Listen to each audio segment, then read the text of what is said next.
ہمارے پاس ہمارے کرم فرماؤں کے طرح طرح کے خطوط آتے ہیں، تو ایک خط کچھ اس قسم کا بھی آیا تھا کہ اگر آپ اپنے شو میں سے مہمان اور موسیقی اور مکالمے اور مزاح نکال دیں تو پھر صرف آپ کی قمیض باقی رہ جاتی ہے۔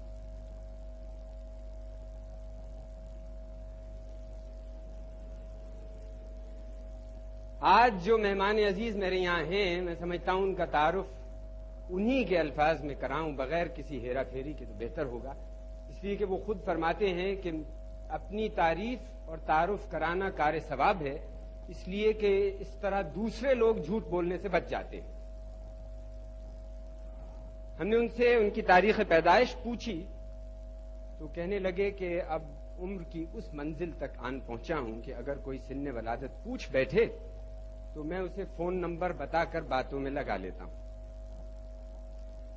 اور پیشے کے بارے میں انہوں نے فرمایا کہ حساب میں ہمیشہ فیل ہوتا رہا ہوں اور حساب میں فیل ہونے کو اپنے مسلمان ہونے کی آسمانی دلیل سمجھتا ہوں۔ گو اب آج کل ذریعہ معاش حساب کتاب ہے، اور اپنی پہچان یہ بتائی کہ اوور کوٹ پہن کر بھی دبلا لگتا ہوں اور مثالی صحت رکھتا ہوں، اس لحاظ سے کہ جب لوگوں کو کراچی کی آب و ہوا کو برا ثابت کرنا مقصود ہوتا ہے تو میری مثال دیتے ہیں۔ حلیے کے بارے میں انہوں نے عجیب و غریب فقرہ کہا، کہنے لگے اپنے آپ گیا ہوں۔ ہم نے تفصیل پوچھی تو بتایا کہ پیشانی اور بال کے حد فاصل اس حد تک اڑ چکی ہے کہ منہ دھوتے وقت یہ معلوم نہیں ہوتا کہ کہاں سے شروع کروں۔ کہنے لگے کہ مجھے خوشبوؤں میں نئے کرنسی کے نوٹ کی خوشبو بہت مرغوب ہے، اور میں سمجھتا ہوں کہ اگر تازہ تازہ کرارے کرنسی نوٹوں کا عطر ملازمت پیشہ لوگ اپنے گھر میں مہینے کی آخری تاریخ میں اپنی بیگمات کو اور خود بھی سونکھا کریں تو گھریلو زندگی جو ہے، اگر آپ لوگ اب بھی اس مہمان عزیز کو نہیں پہچانے تو وہ اپنی ایک ایک کتاب آپ کو بطور جرمانہ پیش کرنے کو تیار ہے۔ جناب مشتاق احمد یوسفی۔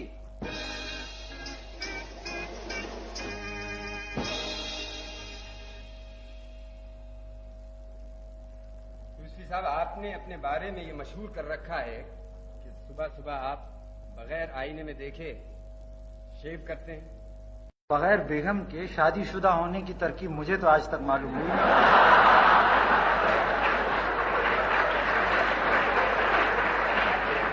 میرا مطلب یہ تھا کہ بیگم صاحبہ یہاں تشریف رکھتی ہیں یا نہیں؟ سب ہیں، آواز تو سنائی دے رہی ہے مجھے۔ صاحب اگر گستاخی نہ ہو تو پوچھوں آپ سے کہ شادی آپ نے والدین کی مرضی سے کی؟ کس کے والدین؟ یعنی میرا مطلب تھا کہ وہ شادی جسے اس ملک میں عشقیہ شادی کہا جاتا ہے وہ، یا آپ نے والدین کی مرضی سے شادی؟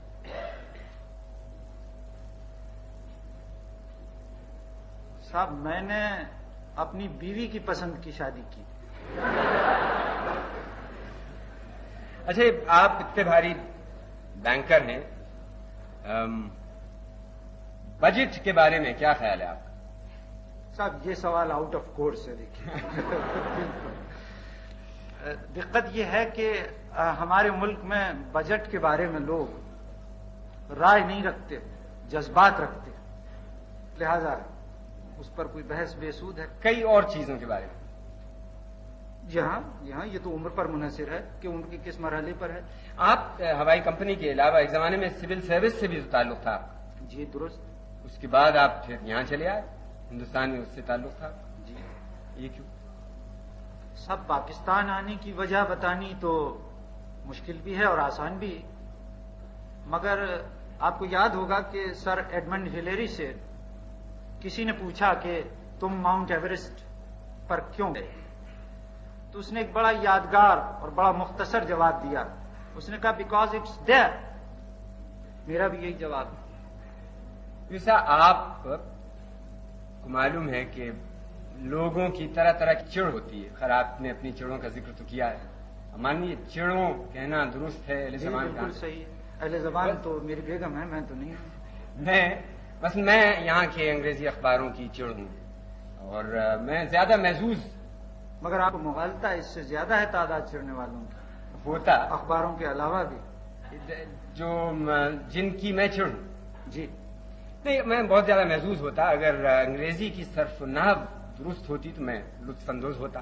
آپ نے ایک جب پہلی کتاب لکھی تو اس میں کہا کہ مجھے چڑ ہے جذباتی مردوں سے اور غیر جذباتی عورتوں سے اور شطرنج سے، اور جب تک دوسری کتاب کا مجموعہ آیا اتنا اضافہ ہو گیا کہ اس میں کرم کلہ بھی آ گیا اور پنیر بھی آ گیا اور کافی بھی اور کافکا بھی اور گیندے کا پھول بھی اور خوبصورت عورت کا شوہر بھی. تو یہ عمر کے ساتھ ساتھ چڑوں میں اضافہ ہوتا جاتا ہے. میرے خیال میں جو آخری چڑ ہے وہ تو آپ کی آسانی سے سمجھ میں آ گئی ہوگی. بقیہ چڑ کے متعلق یہ عرض کرنا چاہوں گا کہ جیسے جیسے وقت گزرتا ہے آدمی کو جی جلانے کے مواقع زیادہ میسر ہوتے جاتے ہیں. مثلا یوں دیکھیے کہ پہلے جن حضرات کی آواز صرف ریڈیو پر سننی پڑتی تھی اب ان کی صورت بھی برداشت کرنی پڑتی ہے. یا اور دوسری مثال لیجئے کہ جن بری خبروں کو پڑھنے کے لیے ہم صبح اخبار کھولتے تھے پہلے اب شام کے اخباروں سے بھی جی جلانا پڑتا ہے. تو یہ مواقع جو ہیں اپنے آپ کو حالات سے بیزار کرنے کے یہ وقت کے ساتھ ساتھ بڑھتے جاتے ہیں، کم تو نہیں ہوتے. یہ جو آپ کی کتاب ہے خاتم بدہن، اس میں خیر بہت سی خوبصورت چیزیں. ایک یہ چند تصویر بتا میں آپ نے لکھا کہ پھر سیٹھ صاحب اپنا بایاں ہاتھ دلہن کے کندھے پر مالکانہ انداز سے رکھ کر کھڑے ہو گئے. دایاں ہاتھ اگر اور لمبا ہوتا تو بخدا اسے بھی وہیں رکھتے تھے. فی الحال اس میں جلتا ہوا سگریٹ پکڑے تھے. ہمارا ریڈی کہنا تھا کہ تپائی سے زخم لگا کر ہم سے لپٹ گئے. یا اللہ خیر، اب کیا لفڑا ہے سیٹھ؟ معلوم ہوا اب کی دفعہ وہ بچش میں خود یہ دیکھنا چاہتے تھے کہ وہ کیمرے میں کیسے نظر آ رہے ہیں. یہ تو تصویر کھینچنے کا شوق ہے. صاحب مجھے بھی یہ خواہش ہو رہی ہے کہ اس وقت یہ پتہ چل جائے کہ اسکرین پر کیسا نظر آ رہا ہوں. یہ آپ دیکھ لیجئے گا، چند دنوں کی بات ہے. خود کبھی یوسفی صاحب آپ نے تصویر کھنچوائی بھی. بات یہ ہے کہ مجھے بچپن سے فوٹوگرافی کا شوق ہے اور اسی لیے میں خود کبھی فوٹو نہیں کھنچواتا. آپ نے دیکھا ہوگا کہ بڑے قابل اور بڑے مشہور سرجن ہیں کہ ان کے پاس آپ سر درد کی شکایت بھی لے کے جائیں تو وہ آپ کا اپینڈکس نکال کے ہاتھ پہ رکھ دیتے ہیں، لیکن وہ خود کبھی اپینڈکس نہیں نکلواتے. تو اسی طریقے سے فوٹو کھنچوانے سے میری بھی کچھ ایک الرجی سی ہے. اس دفعہ البتہ اتفاق ہوا فوٹو کھنچوانے کا. میں کوئی 10 سال سے چھٹی پر نہیں گیا تھا. بعض لوگوں کا یہ خیال تھا کہ میں چھٹی اس لیے نہیں جاتا ہوں کہ لوگوں کو پتہ چل جائے گا کہ چھٹی جانے کے بعد بھی بینک کا کام بہت اچھی طریقے سے چل سکتا ہے. بہرحال اس دفعہ میں نے 3 دن کی چھٹی مری جانے کے لیے لی، آرام کی خاطر، مگر بیگم بھی ساتھ تھی. تو ایک دن مال پر ٹہل رہے تھے وہاں مری میں، تو مجھے یہ خیال آیا کہ جب سے ہماری شادی ہوئی ہے ہم نے ایک ساتھ تصویر کوئی نہیں کھنچوائی. چنانچہ فوراً یہ فیصلہ کیا کہ بھائی اب ایک ساتھ تصویر کھنچوائی جائے گی کم از کم، خصوصاً بجٹ سے پہلے. تو ہم ایک فوٹوگرافر کی دکان پہ گئے. جس وقت ہم فوٹوگرافر کی دکان پہ پہنچے تو وہاں ایک نو بیاہتا جوڑا اپنی عروسی کی تصویر کھنچوا رہا تھا. دلہن نے سرخ جوڑا پہن رکھا تھا اور دلہا نے سنہری کام کے جوتے پہن رکھے تھے. کیا کہتے ہیں ان کو، میں نام نہیں جانتا. ان کی نوک یوں بلڈاگ کی ناک کی طرح پیچھے کو مڑی رہتی. تو صاحب انہیں جب یہ دیکھا تو ہماری سمجھ میں نہیں آیا اب ہم یہ کیسے کہیں کہ ایک ساتھ ہماری بھی کھینچ دو تصویر.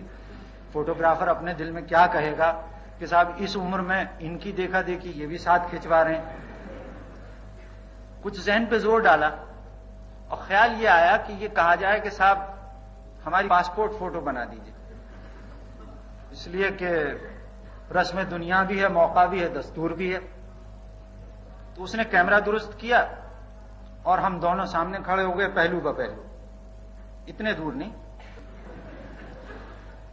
تو وہ یہ کہنے لگا کہ بے شک سفر آپ ساتھ کریں مگر پاسپورٹ فوٹو الگ الگ بنے گا.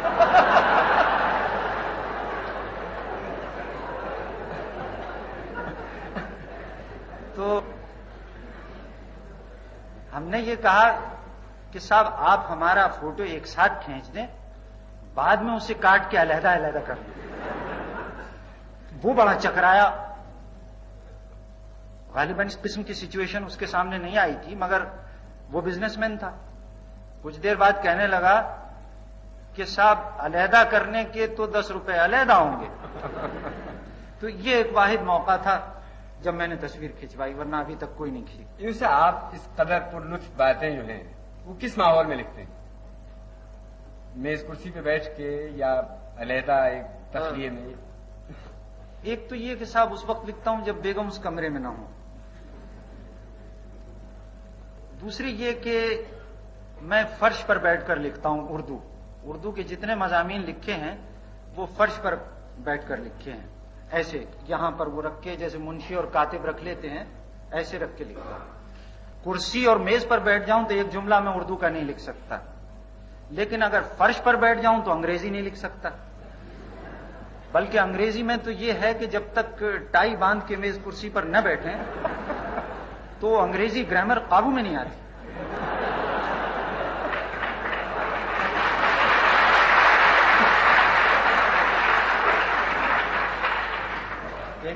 مونگ کی دال کے ساتھ بھی یہی حساب ہے.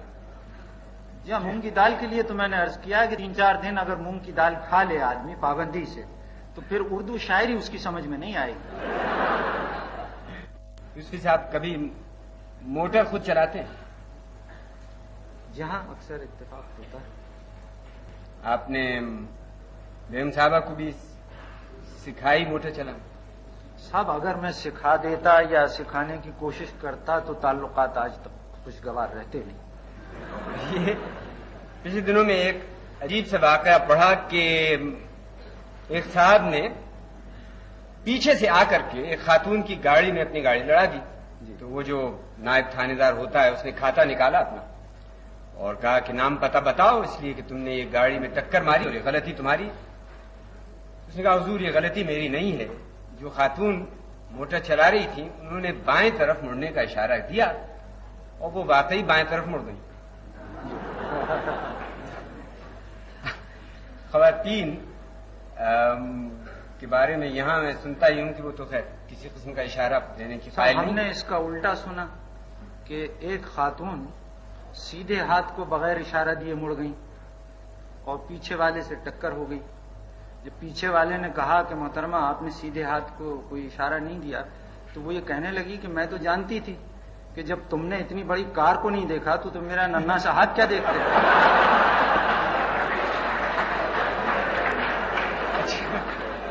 ایک خاتون ایسی موجود ہے جو دونوں باتوں کو تسلیم نہیں کریں گی میرے خیال میں, اس لیے کہ وہ نہ صرف چلاتی ہیں گاڑی بلکہ گاڑی چلانا سکھاتی ہے. محترمہ مریم ربانی.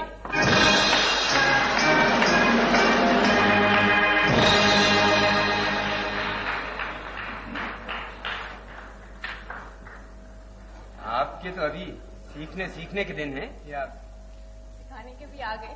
اچھا, آپ یعنی یہاں پہ ہمارے یہاں اکثر رواج یہ کہ لڑکیاں اکیلی تو نکلتی نہیں, آپ جب خواتین کو لے کے نکلتی ہیں گاڑی میں تو کچھ پریشانی تو نہیں ہوتی؟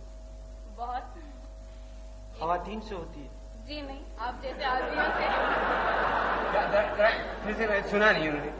آپ جیسے آدمیوں سے. دیکھیے آدمی کے لفظ میں تو عورت اور مرد دونوں شامل. اچھا, مردوں سے. جی ہاں, یہ بڑا ضروری ہے یہ وضاحت. جب بھی گاڑی چلا رہے ہیں ایک تو اچھے خاصے عمر کے, یہ نہیں کہ کم عمر کے, مڑ کے خاص طور پہ پورا دیکھیں گے کہ کون چلا رہی ہے, کیا کیسے چلا رہی ہے, اور پھر یوں دیکھ کے اور کیسی لک دیں گے. بیچاری بہت ہی مجبور قسم کی عورت ہے. کہیں خواتین اس لیے تو موٹر چلانا نہیں سیکھتی کہ لوگ مڑ مڑ کے دیکھیں. ہو سکتا ہے ان کو ویسے نہیں کوئی دیکھتا ہو تو ویسے دیکھتا. سب لیکن اگر آپ یہ بتائیں کہ کار آگے نکل جائے یا پیچھے بھی ہو تو مڑ کے دیکھنے کے علاوہ اور کون سا طریقہ ہے؟ سامنے ایک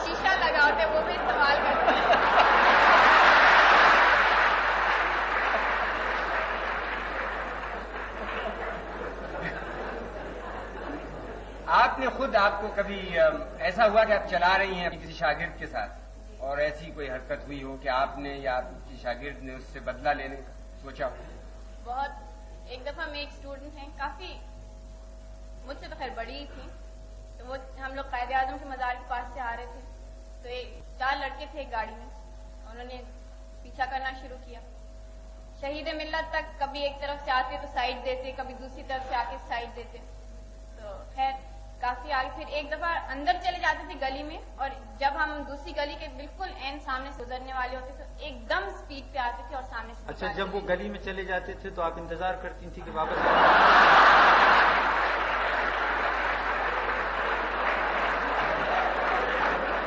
یہ آپ کو کیسے پتا لگا؟ نہیں، میں نے تو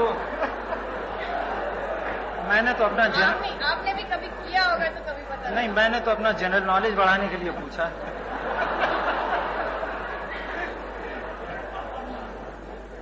تو خیر ایک دفعہ میں نے ان سے کہا کہ آپ روک لیں تو ان کو چلے جانے دیں، کتنی دیر تک وہاں پیچھا کریں گے. میں نے کہا نہیں، میں تو ان میں ماروں گی. میں نے کہا نہیں ٹھیک نہیں، بیچاروں کی نئی گاڑی. کسے، آپ کو؟ نہیں جی، دوسری گاڑی میں. اچھا، میں سمجھا آپ کو مارنے کی دھمکی. تو خیر ایک جگہ میں نے ان سے کہا کہ آپ لیفٹ مڑ جائیے، کوئی بات نہیں. تو انہوں نے لیفٹ کا انڈیکیٹر دیا اور ہم مڑنے ہی والے تھے تو پیچھے سے ایک دم سے آگے نکالنے کی کوشش کی انہیں. ہم آدھے تقریباً مڑ چکے تھے اور وہ اتنی اسپیڈ سے آئے کہ اور نہیں نکل سکے کیونکہ اس وقت ہمیں اسی وقت مڑ رہے تھے. تو ہماری گاڑی کا کونا ان کی گاڑی میں بالکل پچک گئی ان کی گاڑی، اور اس کے بعد وہ ایسے بھاگے کہ پھر نظر ہی نہیں آئی. اچھا، آپ کی بالکل نہیں پچکی؟ نہیں بالکل پچکی. کیسے نہیں پچکی؟ آپ گاڑیاں تھی دونوں. اس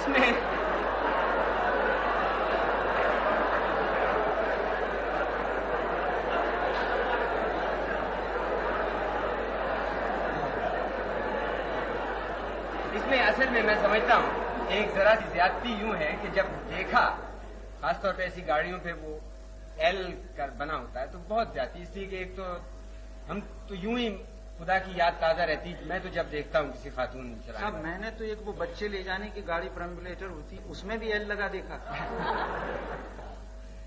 آپ سمجھتی ہیں کہ یہ جو اتنے بہت سے اسکول اور ادارے کھل گئے ہیں موٹر چلانے کی تربیت دینے کے لیے، یہ اس لیے ہیں کہ ان کے توسط سے لائسنس آسانی سے مل جاتا؟ آسانی سے تو نہیں، ٹیسٹ ضرور دینا پڑتا ہے، اور اگر ٹیسٹ میں فیل ہو جائیں تو آپ کو اور لائسنس ملتے ہیں. کبھی آپ وہ تو آپ کی آمدنی کا ایک صیغہ ہوا، مزید کوئی آسانی تو نہیں ہوئی؟ بالکل نہیں. جتنا آپ کو کاسٹ کے لیے جتنا پیسے دیتے ہیں اس کے اگر آپ فیل ہو جائیں تو باقی آئندہ لائسنس جو دیں گے وہ بغیر پیسے. تو ایسے بھی ہوتے ہوں گے جو جان بوجھ کے مستقل فیل ہوتے رہتے ہوں گے؟ شاید ہوتے ہوں. آپ سمجھتی ہیں کہ جو طریقہ ہے، جو مراحل ہیں پولیس نے معین کیے ہوئے لائسنس لینے کے لیے اور ٹیسٹ دینے کے لیے، یہ بالکل اپنی جگہ ٹھیک ہے؟ نہیں، میرے خیال سے بالکل ٹھیک نہیں ہے، کیونکہ کئی چیزیں، ایک تو یہ ہے کہ بہت تھوڑی سی دیر کے لیے وہ گاڑی چلواتے ہیں، اس میں ہر ایک چیز جو ڈرائیونگ کے لیے سب زیادہ چلوائیں گے تو زیادہ فیل ہوں گے، یہ تو بڑی خوشی کی بات ہے. نہیں تو اب ضروری ہے کہ کم چلائیں، اور اس کے بعد جو چیزیں وہ نہیں کرواتے وہ جب کریں گے روڈ پہ تو ماریں گے یا پھر لوگوں کو. تو پھر آپ عورتوں کو بلیم کرتے ہیں کہ دیکھا عورت تھی تبھی ماری اس نے. ویسے یہ کون کون سی سب عورتیں تو بغیر کار کی بھی مار سکتی ہیں. آپ کو کس نے مارا؟ دیکھیے، آپ سورج سے دیکھیے، خاصے پشتگان کے قبیلے میں سے لگتا ہوں. آپ کو کتنی دیر لگی تھی خود موٹر سیکھنے میں؟ ایک دن سے بھی کم، کچھ فقط. ہفتے. اور آپ دیتی ہیں 6 ہفتے کے لیے سکھاتی ہیں، تو اس کی کیا وجہ؟ یا اس زمانے میں ایک دن میں سیکھی جاتی تھی؟ اب نہیں، کئی عورتیں جو آتی ہیں وہ جلدی بھی سیکھ جاتی ہیں، کئی ایسی ہیں جو 6 ہفتوں میں بھی نہیں سیکھ سکتی. آپ کی کوئی شاگرد ایسی بھی ہیں جو بالکل، یعنی آپ نے ان سے کہا ہو کہ چھوڑ دیجئے اس کو، نہ کیجئے یہ کام؟ یہ کہا تو نہیں، لیکن کہنے کو دل بہت چاہتا ہے.